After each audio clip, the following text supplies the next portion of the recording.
Немање министри, пропаѓање на еврообврзница, реконструкција на влада.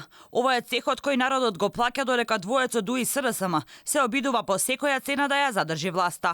Фракцијата на интегративците се погласна. Потврдуваат нема да гласаат за новата влада. Влезот на партијата на Таравари било само обид за спас на груби. Подпредседателот на ДУИ и лидерот на незадоволните во партијата Меджити веле дека сето ова се прави за да се потисне нивниот глас. Ова е непотребна акробација. Непотребен потек повлечен, значи и за Алијанса година пред изборите, значи останат само еден буџет да се реализира, нема што ни да покажат, ништо да се докажат.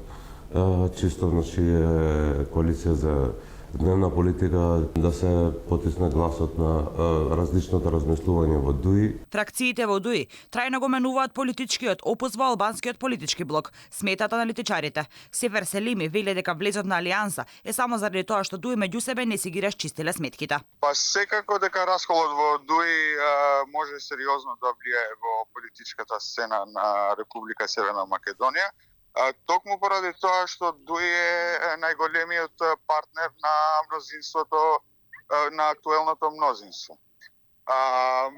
И така кревкото мнозинство имаше проблем и со осигурување на кворум во парламентот за носење на одлуки. Меѓутоа беше доста проблематично и стабилноста на владата, кога знаеме дека еден број, мал број може би тоа, но со големо влијание во кревкото мнозинство, не беше целосно послушна кон раководството на партијата. Така да, кога немате стабилна влада, секако ќе барате начини како тоа да го надминете и да си ја стабилизирате мнозинството. Секако дека вклучувањето на Алијанса за албанците може да се види и низ ова призма.